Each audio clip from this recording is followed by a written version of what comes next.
after getting the residence rebuilt, we'll go ahead and do that, and it'll be pretty cool. And yeah, I guess we haven't analyzed this pool expert yet, so we might as well do that.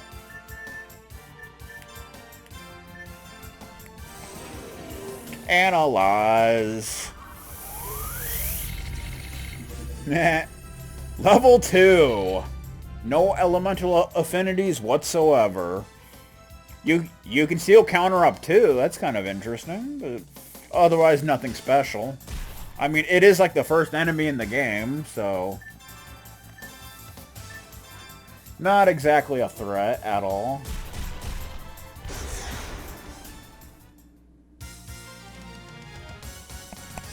Yeah, that fight is terrible.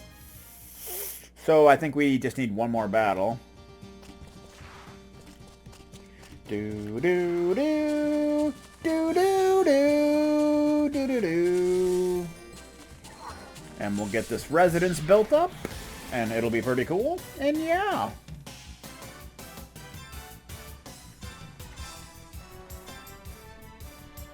Yeah, we already have rat monkeys analyzed.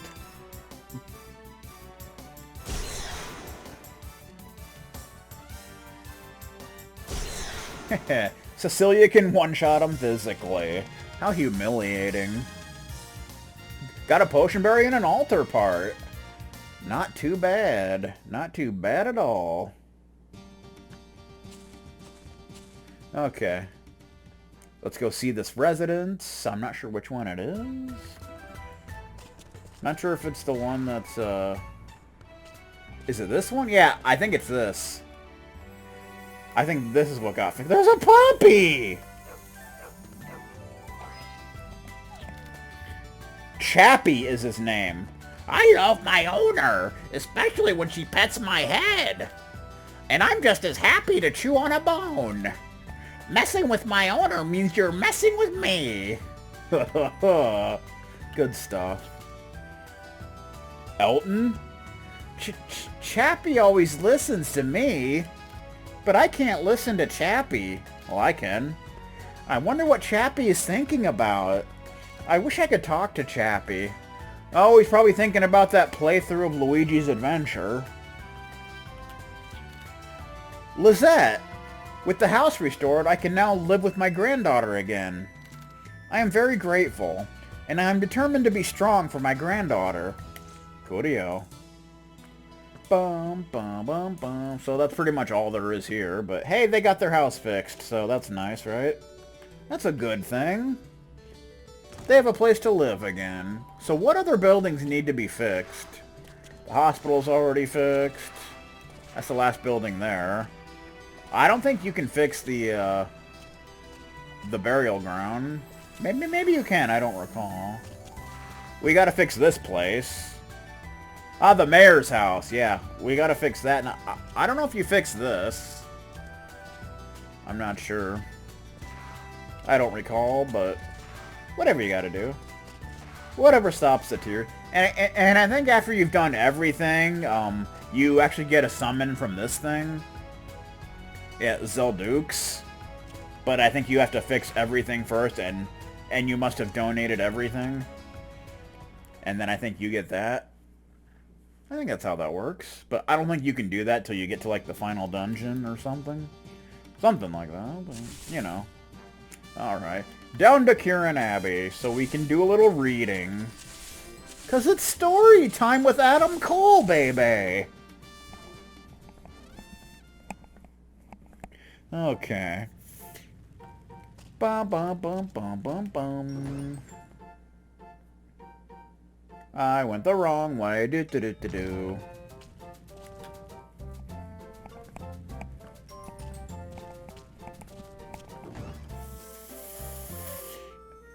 Why do I keep going the wrong way? Damn you! Screwing me over at my own stream. Alright. Let's try not to get thrown out of the library this time. Okay. So, Chapter 5. Okay. Let's do this. Let's get our literature on, shall we? Chapter 5. Edda of Shaman. A young sapling stood proudly in front of a backdrop of whitish-purple evening clouds. The inn that Lori found was located in a quiet place on the outskirts of the city, next to a small shrine for the gods. Excuse me. There was a bar on the first floor. The guest rooms were on the second floor. It seemed fairly normal. Voices echoed out in front of the inn. It's a well-maintained building. When I spoke well of her choice, her ears turned red. Lori rarely revealed her real feelings. She was so formal all the time. Kind of a pool expert. I liked seeing her softness, but I bit my lip.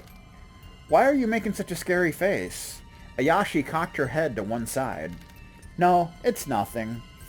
I shook my head and I ran up the steps to open the thick wooden door for them. Oh. Unconsciously, I breathed in. Inside, it looked like a storage room made of stone. The smell of meat filled the air and made my mouth water. Frickin' meat eaters. We took care of the room and went to the bar. The air was quite warm from the kitchen and all of the guests. A tanned man sat his straw hat down and talked happily with a merchant about the scheduled Passover festivals. Though our party was a group of strangers, everyone was friendly and talkative. They seemed well-meaning and, after a few pleasantries, went back to merchant topics. Oh, they're having more discussions. I looked at the menu in my hands with a relieved sigh. I couldn't read it at all. The menu was written in an archaic language with odd grammar and words. Maybe it's Al-Bed.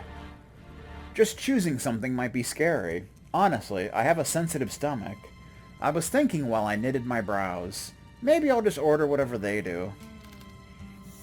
I heard Lori's voice beside me. Do you see anything you like? Or that you don't like? I can't eat fish or meat, so I usually order something with milk, eggs, and vegetables. I'm craving chicken, I replied, but as long as there are no figs or mayonnaise... Mayonnaise? Lori said the word awkwardly. I shrugged and she smiled. I ordered a chicken dish. Winner, winner, chicken dinner and such. After a while, several piping hot dishes arrived. A large vegetable omelet. Oh, that sounds nice. A rice dish with lotus-scented chicken that was swimming in chicken gravy, and soup with green vegetables. Smells delicious. When I bit the chicken, the juices almost splashed out of my mouth. I closed my eyes and savored it slowly. The chicken was firmer than in my period. This is so yummy, too, said Ayashi, who was enjoying the omelet. Egg crumbs peppered her chin. Let's relax today. Starting tomorrow, we'll be roughing it for a while, Lori said gently. We agreed, and for a little while, it was a quiet table, the only sounds that of clinking utensils and dishes. By the way, I started as I scooped more rice. What is Passover? Lori, who was ladling soup in her bowl, set the steaming plate aside and looked at me seriously. So serious, so delirious? A ceremony to bring the gods back to life. Bring back to life? What do you mean? I cocked my eyebrows. As the sisters were saying, because of people's belief in the gods, I'm just adding plurals for some apparent reason, people's belief in the gods, we are able to use magic. The Holy King, who is the head priest, performs miracles on this special day, a day when we reaffirm people's beliefs and honor the gods. I see. I took a spoonful of chicken in my mouth. It's not interesting at all. I was bothered by the idea of living as someone else's tool for authority. Of course, I didn't share that thought, and Lori continued talking. People's beliefs are fragile and weak, so in the Holy Book, it says we need to inspire and lead people with a strong will. Her eyes focused on something far away. I sensed something wrong in the way. Her sentence faded out. Lori, how does the Holy King do this? Some rite during Passover? I've been signed out of PSN. You bastard! When I asked her, face color changed. It's nothing. Her hoarse voice told me her agitation. What do you mean? Don't deceive me. My voice was harsh while Lori persistently tried to evade my questions. Ayashi's bracelet made a clinking sound. Lori? Ayashi pulled her staff close and looked up at us with insecure eyes. Lori pursed her lips and stood up quietly. I feel the presence of a magic user. Let's leave the table before any unnecessary trouble befalls us. But she spoke too late. A human entered with a banging sound. The presence that Lori noticed had just arrived. I turned my face, peering out of the corner of my eyes at the figure clad in a simple, tightly fitting dress. It was just some girl. But Ayashi and Lori continued gazing at the door just as guardedly. As if their tension was palpable, she turned to face us and hooked our table over with her large green eyes. You know, because she celebrates St. Patrick's Day. It's the girl who was cursing this city. I was surprised and couldn't help staring at her, though I knew it was rude. She's like a flower in a field of grass. Her tight, revealing clothes emphasized her cream-colored skin and her lush body. Men stared at her with lustful views, and females in the bar made disgusted faces. The girl walked over, unaware of all the attention, or perhaps used to it. Her platinum hair was like a waterfall cascading down her back, a golden river that caught and reflected all light. She easily sidestepped men's vulgar words and advances, and was at our table. Her eyes raked over Lori and Ayashi. Ayashi's fingers were trembling. Her staff quivered in her grasp and unevenly tapped the table. The girl nodded at Ayashi. You are of the people of Pillar, she stated, no question in her voice. Are you journeying to the city of Jasper? She gazed down upon Ayashi. Yes, we are. So? Ayashi was defensive. People of Pillar were banished to the frontier as heretics, only using their old magic to perform for the Holy King's whim. Did that priest need a trained monkey for Passover? What a joke. Lori restrained Ayashi without her hand, and replied to the girl, I don't know you, but don't pick fights with strangers. We have no quarrel with you.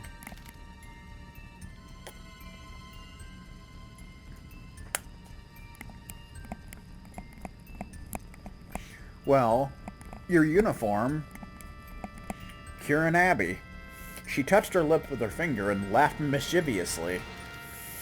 I have ample reason to quarrel with her. My tribe set the people of Pillar as our enemy long ago. It felt like the room temperature had dropped. Everyone in the bar was looking at us. The girl noticed all the attention, but ignored the crowd and flicked her bangs.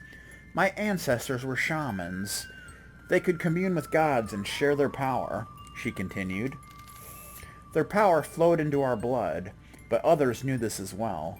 Because of it, my ancestors have long been used as sacrifices in this world. In the silent bar, her voice echoed, and this madness was started by a chief of the people of Pillar. He revealed all this to a holy king, who turned my people into the sacrificial lambs. Your people wronged mine without cause. That's too bad. That's a lie, Ayashi screamed. Ayashi roughly shook off Lori's arm, which had been restraining her, and stood. The shaman broke the rules of our village and stole from the people of Pillar the heart of the dragon. Hearing Ayashi's words, her face changed. The heart of the dragon? She asked. It is our treasure, and we did not steal it. The village people call shaman thieves. Lori and I quickly turned to one another. This was getting bad. I'm not the liar, liar, Ayashi yelled. Eda eyed Ayashi coldly. I would never countenance someone who called me a liar. Retract your words.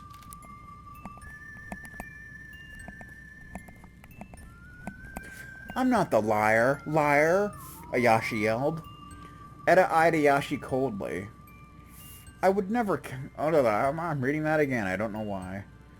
Ayashi stared at her with defiant eyes. Never. Then we have but one solution. Eda's green eyes glinted dangerously. I, Eda of the Shaman, challenge you. Oh boy. Then we have but one solution. Why do I keep doing that? I don't know. Ayashi of the People of Pillar accepts. Oh, that's good. Their declaration excited the bar patrons, who followed them outside. Lori and I both stood, looked at each other. Lori, what do we do? Well, we cannot lose Ayashi. She's our companion, and last of the People of Pillar. We hurried outside. It was already dusk and getting dark. A butter-colored moon, blurred by spring mist, lit up the wide thoroughfare. The two girls faced each other. Then all was silent but for the babbling stream. Their faces were deadly serious. It was obvious that nobody could stop them. We took our place near Ayashi, unable to do anything else.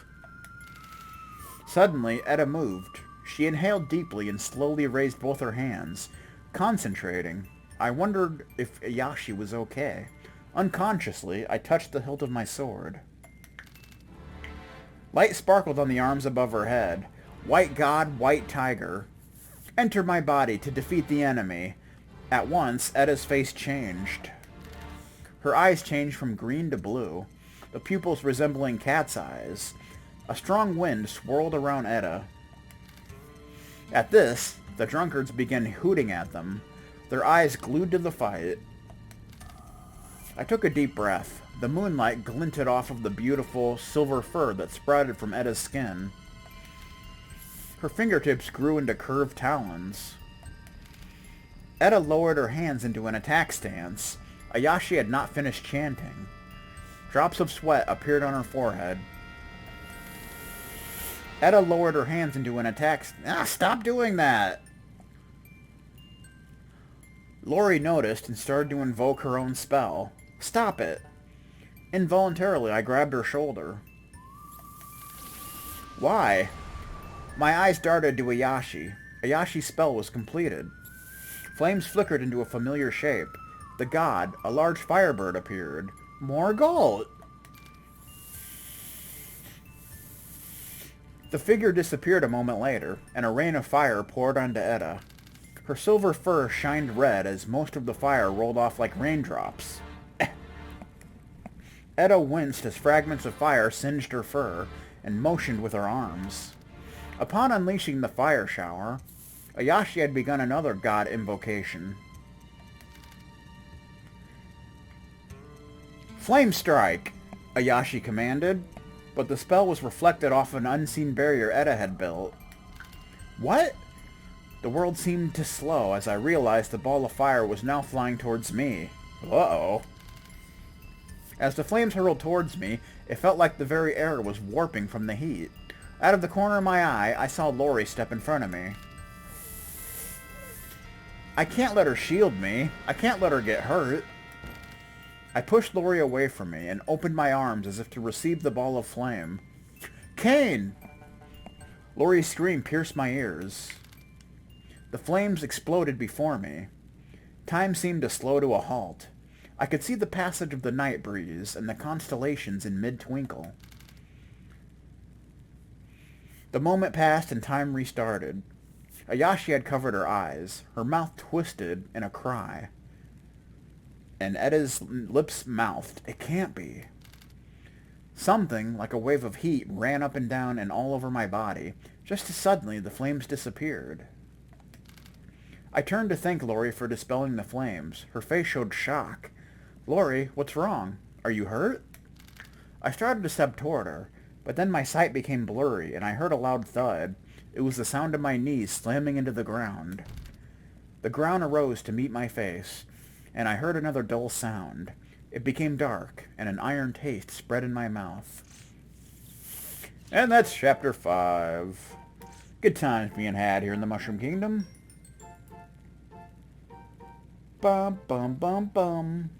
Ba-dum bum ba-dum bum ba-dum bum bum bum bum.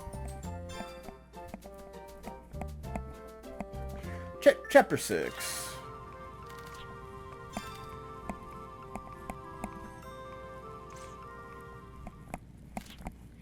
Chapter 6, River of Unconscious. I liked the feeling of floating consciousness coming to the surface. My mind was peacefully empty until a gentle voice drew my attention. Did you wake up? In the light of the lamp, I saw Lori's eyes. Why did you protect me? Her pink lips asked me. Well, I don't know why. Lori cut her words and bit her lip. I exist to protect you, though. I turn over to face her in bedding that smelled of sunshine.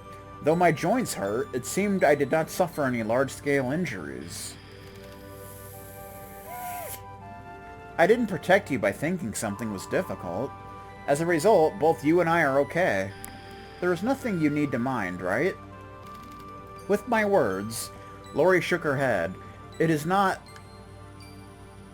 A teardrop fell. When I looked up, Lori was rubbing her eyes as she took off her glasses. I was born as one who keeps the rules. I need to send you back home. It is a mission that cannot fail, and was ordered to me by my father. It seemed she could not stop herself. Lori continued speaking empty words. I felt like I saw the root of her unbalance. Lori, with a feeling of pity, I called her name and put my hand on hers. No, what I want to say is... She shook her head and wiped her tears. Lori took off her glasses. Kane, thank you. I will never forget that you saved me.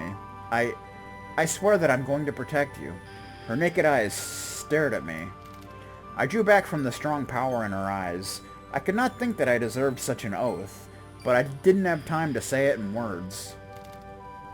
Kane, did you wake me? Ayashi, who probably heard my voice, opened the door and came in the room. I'm sorry. It's all my fault. She apologized, looking as miserable as I felt sorry for her. I'm okay. I waved my hands at her modest attitude. By the way, where are we? I racked my brains trying to place the room's dark brown wooden walls covered by vivid colored quilts and a strange doll sitting on a small bedside table. It's... Paying no attention to those two, Etta came in the room and answered. This is my house. She carried 2 steaming cups on a tray and closed the wooden door with her foot. Her appearance of gold, black, and red strangely fit the room. I will come straight out and ask you. She noisily dragged a chair to the bedside. I want to know why magic did not work on you. Lori and Ayashi tightened their faces. Etta stared at me hard. You don't look like a great wizard. You do not have great power. I don't know why the magic didn't work on me either. It's not a lie, I said while I watched her witch eyes. She pulled up the side of her lip while she combed her silk-like hair. You say interesting things. Surely you are not a rule breaker. Huh? I raised the bed cover up in surprise. Why do you think I might be a rule breaker? Etta passed me one of the 2 cups she had inside. I'm shocked. You didn't tell him anything? She turned to Lori and Ayashi and sipped from her cup. Lori stepped forward towards me. It's because magic did not work for you. That can be done only by a rule breaker. Those excommunicated people who do not have fear towards magic or the gods. That's why Kainaruda said that I'm the same kind as her. Yes. Lori, who looked away, nodded slightly. I see. I sighed slightly. You don't blame me? I looked up at her, unexpected voice. You don't understand why, do you? I was healed by your unicorn's magic. That's because there are bonds of time between you and me. Lori showed her eyes and shut her mouth. That's what you said at the Abbey, when she was going to speak to me. I heard a sound from the window. It's a rock, sir. Out of ammo, sir. Ayashi turned her tense face. Everybody is so short-tempered. Etta shrugged her shoulders. What's going on? I raised myself up and stared at Etta. This house is surrounded by many people who think you're a rule breaker and should be sacrificed as punishment. Well, that's too bad. Etta drank up the tea. So, let's make a deal. You are going to go to the city of Jasper to meet the Holy King, aren't you? She continued as she understood our silence as affirmation. Take me with you. I'm interested in Kane, who is not like a rule breaker. Impossible. Our journey is not some kind of game. Etta scratched her cheek at hearing Lori scream. Well then, it's okay if I throw Kane out of this house, isn't it? That's unfair. Unfair? Rule Keeper, I don't want to hear it, especially not from you. Etta stood up from the chair and stared at Lori. You who build a throne over the corpses of wizards who were outcast as heathens. Lori seemed to quake, but not because she was shaken by Etta's words. She was aware that I was listening to it. Etta noticed this and smiled meaningfully. If I use my magic, I can carry you to the Desert of Death. From Breath of Fire 3? This side of the city of Jasper. Without care for the roar outside the house, Etta spread her hands towards Lori. Or does your pride as Rule Keeper not allow you to cooperate with the descendants of the people of Pillar? No. Lori clenched her teeth. I'll throw away my pride if I can send him back home and keep the rules of this world. The sound of glass shattering echoed. Apparently Stone Cold came out. A big rock fell near the table. Our time is up, Etta smiled. As I am a heathen, people of this city set my rank lower than theirs. I assume they are not reluctant to break into my house and include us all in their blood offering. Oh boy. Ayashi swallowed her breath. So, what are you going to do? Etta put her finger under her nose. Her sparkling green eyes contained heat.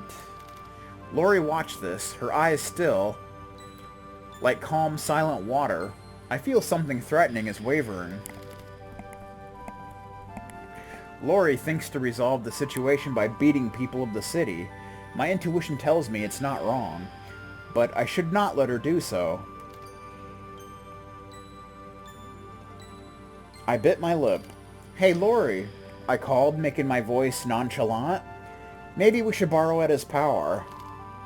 Lori turned to me and answered, Kane, I can't choose the uncertain way. Even if you can't believe in Etta, you're going to protect me, aren't you?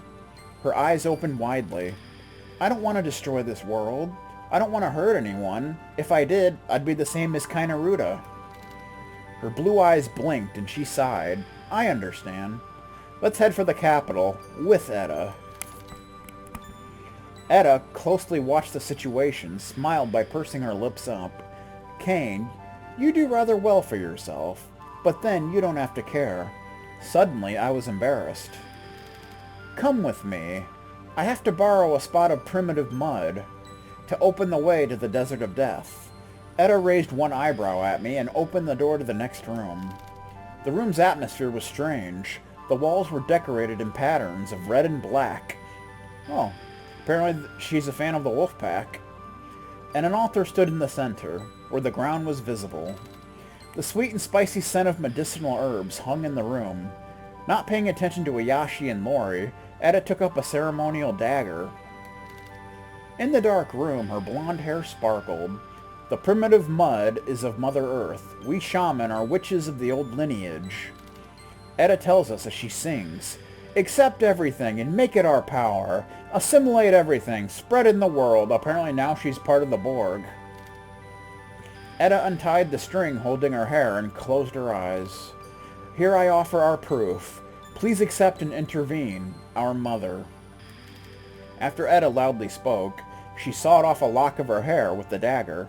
Her blonde hair fell on the ground. What is with people cutting their hair with daggers and swords? Wow, the ground under my feet started to melt. Hold on to me, or you'll be swallowed by the mud. I grabbed her outstretched left hand and reached my other hand towards Ayashi. Ayashi? Lori asked her to take her hand. Ayashi stood holding her stuff. I'm not second to a shaman when dealing with a god. Ayashi, though she was daunted by Lori's tone, she looked away. Etta muttered, "Do what you want to do," and made a couple sounds with her throat. As if it was a signal, the scenery was bent like an abstract painting. I felt shivers through my entire body. The real darkness closed my sight, and I was surrounded by dense air. The same as when I came to this period, but this time I was holding a hand that made me relax and close my eyes. My freaking throat's getting dry. I was led by Etta's hand and started to move in the jelly-like darkness. I feel like I'm swimming in a river at night. You mean the river of unconscious? Etta returned to my thoughts. Exactly. This current is the water that brings up all lives. Because of it, we can't go across the desert of death that is withered up. Can you read my thoughts? When I asked, the surrounding air trembled. This river is the origin of God and the unconsciousness of human. The consciousnesses of Lori and you are coming in contact with the God. Open your mind. Even you, whom magic does not work on, can see something too. Oh. Etta, don't say unnecessary things. Etta laughed at Lori. It's okay. I'm assimilating with the current now. I can grasp all consciousness that I'm holding in my arms. Oh, I heard her panting in a subdued voice. What happened? Etta answered disgustedly. That girl, Ayashi, is drowning. She is not one who rules this current. Etta, can you help Ayashi? Asked Lori's strong mind. I'm not that skillful. What I can control well is only the surrounding area, Etta answered distressingly. What's going to happen, Ayashi? The one who was swallowed by mud will disappear and lose individuality. Well, that sucks. At her answer, my hands and legs get cold. Lori took hold of my shaken palm. Can't you do anything? Lori refused to back down. I'm saying it's not possible, alright? Moreover, your objective was to send Kane to the city of Jasper safely, wasn't it? Yes, but I've traveled this far with Ayashi. I can't see the situation rationally. Etta laughed at Lori's mind. It's your weakness. It's not weakness not to be rational. I cut in on their conversation. It's never a strength to be cruel to another. What do you want me to do then? I asked Lori over Etta's mind, which was irritated with me. Lori, we are tied by the bonds of time, right? Yes, but why? I felt like I could see her puzzled face. This place feels the same as the place where I was floating to get to this period. Etta's irritated thoughts buzzed at me. But I continued without caring. I will go and look for Ayashi. Lori, when I give you a signal, please pull me up like you did last time. I can't accept such suggestion. I can't put you in danger. Lori tried to restrain me over my objections. Instead, I will go and look for Ayashi. I'll come back here using you as my guide. Without giving me time to object, she let go of my hand without hesitation. Wait! My hand tried hard to reach her, but I could not catch anything. After clicking my tongue, I cursed. Already with the expletives. Even she called me a guide. When I set towards her direction, hey, Etta's mind touched mine. What? I answered, not hiding my irritation. I got you out of trouble. You should appreciate me a little more. The sulky tone of her voice answered. What she was saying made sense. You're right, I'm sorry.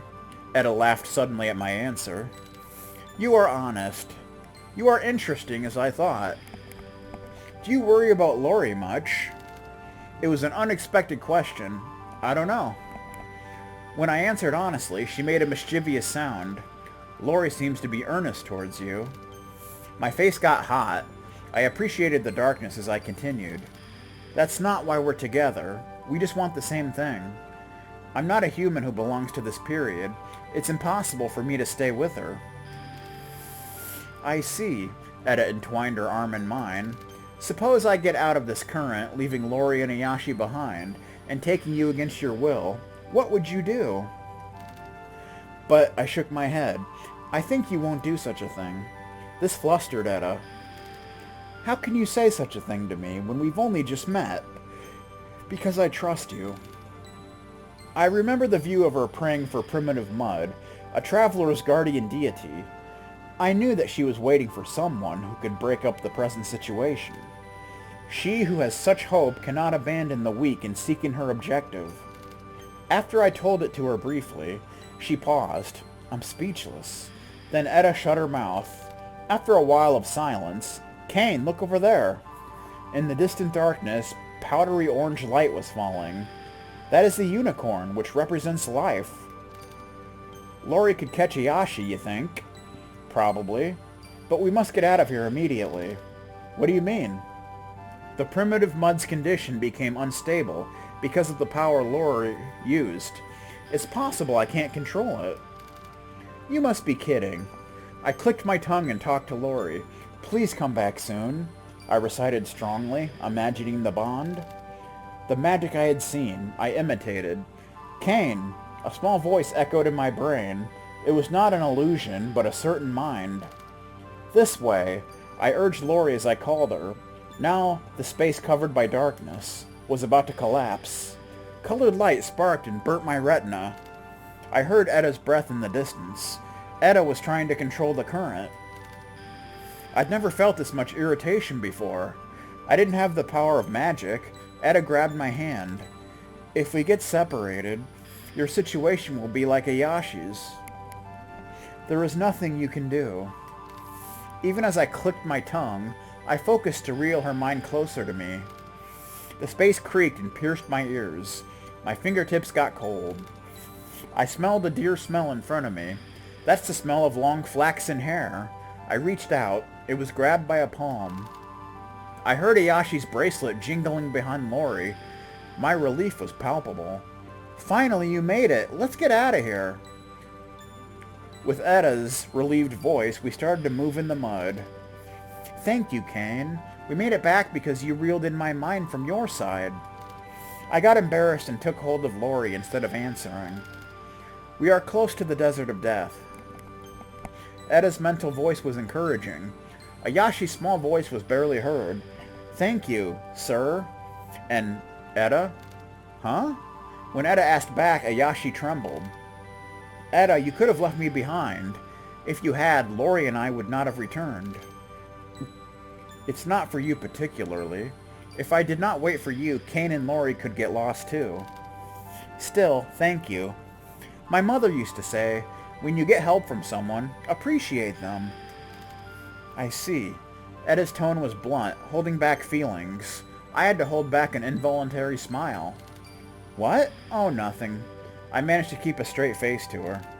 Though Eda's resolve shook after that, we let our bodies be led by Eda without a word.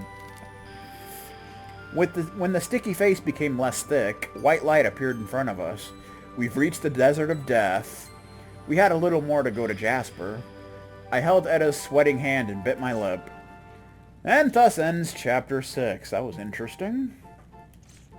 Okay. And we'll be back when we get Chapter 7. Good times. Good story time. Alright. So now we're going to head back to Rosetta. Because we need some Rosetta Stone to learn other languages and such.